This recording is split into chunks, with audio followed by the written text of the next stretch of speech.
closing houses. May we now invite the member of government here.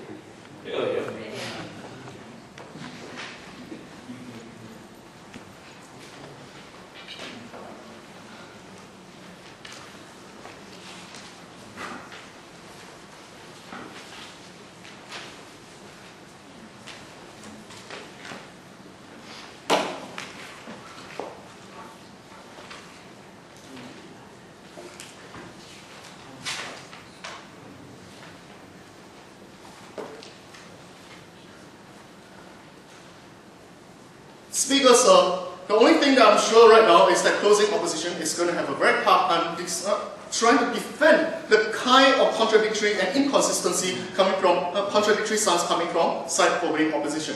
To begin with, firstly, we think that side opening opposition today has a very clear misconception of what we are talking about in this particular debate.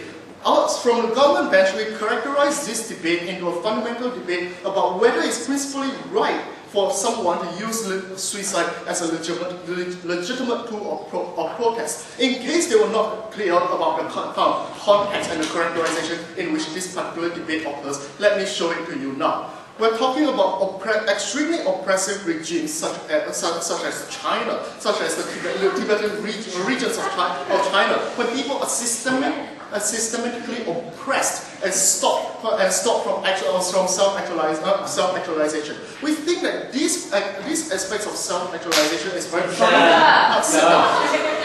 Now, because we feel that it's very important for us to understand just what kind of oppression we're talking about. Sit down. We don't think that this is fundamentally something to joke about. When you see a Chinese government actively denying the Tibetan monks the right to cultural, religious beliefs, migration rights, and all these forms of systemic oppressions that stops them from living the life that they want. Sit down. I'm not done with your case here. Then they came out to tell us that, look, there are alternative ways to do this on one hand, and on the other hand, they want to take a celebratory stance towards life.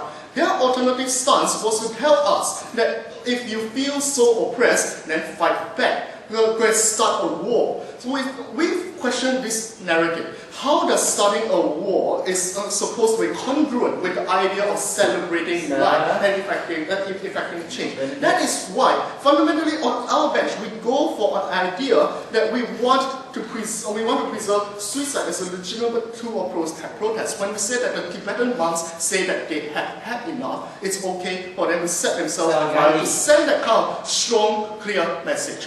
Now, during Kabir's argument, what did he tell you? He said that, look, we are going to demobilize society, and that is exactly where our extension will come in. We say that it does not disempower the regime. It does not play right into the regime's hand, because any oppressive regime will want to oppress its people, but that oppression does not extend to wanting its people to actively die. And when its people die, you say, yeah, I've achieved my goal. No, that does not happen. What we say is that they want to keep them under control, under systemic control. They want to entrench the kind of systemic oppression, the kind of differentiation within this kind of particular groups. Well, before I go on to my extension, yes, opening. Yeah. Sir, you have a burden to prove that this is not a shortcut method. This is as legitimate as people collectivizing together. In fact, you have a burden to prove that a man dying alone is a much of a bigger cause and a rational cause. Can you at least do that? Yes, that's exactly where my extension comes in. Thank you for wasting a POI. Now, we fundamentally want to bring this debate to a whole new level where we talk about the legitimacy of a cause. Side-opening government has already established the moral principle, the justifications, the efficacy of it. Now we want to talk about the legitimacy of the cause, because fundamentally this debate is not about one man setting themselves on fire. It's about a collective group coming together and taking this very strong action, drastic action to do it. So we need to look into the idea of how we associate the idea of noble sacrifice to a cause how we associate the idea of noble sacrifice to a cause intrinsically gives cause to a protest, and therefore makes it legit. What we say under our paradigm is first, the first argument. We need to look into the idea of the individual psyche of these people who are caught setting themselves on fire. And on the second level, what's the characteristic of this kind of very drastic forms of suicide, i.e., for example, self-immolation. On the third level, we talk about the kind of impact, the kind of consequence. Although this was not supposed to be part of the debate, since they raised it up, fine, we'll deal with that on the third level as well. Now let's sit down a bit. Now let's deal with the first idea of the individual psyche of someone who wants to burn himself. We don't think that this is a self-defeatist act. We don't think that this is a self-defeatist attitude. We think that when it comes to life, there are many greater. It goes beyond the idea of having bread and butter. It goes beyond some of this whole issue. When your cultural and your religious identity is systematically being oppressed, you have every right to make that informed choice, saying to make an action, knowing that you may very well die from the action, in order to send a message that this life is not worth living, this country is not worth living in. Sit down, sir.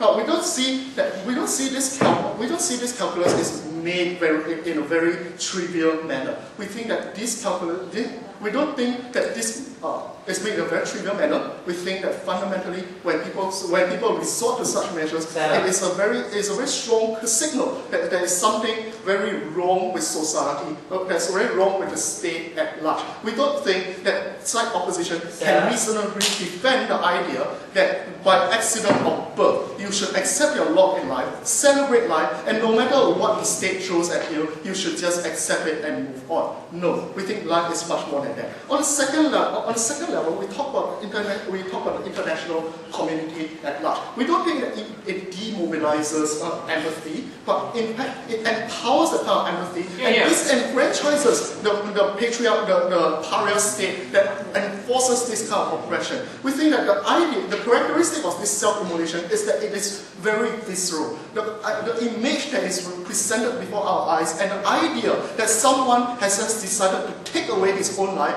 to exercise a bodily autonomy, to take away his own life, is a strong signal that there is something serious that's going on down there, and that's when all these alternatives of NGOs can collectively rally around and bring effect about this change by disenfranchising this oppressive regime on one hand, and on the other hand, also to give legitimate cause to strengthen this movement of people who actively use suicide as a legitimate tool of process. Side closing government is proud to take today's debate.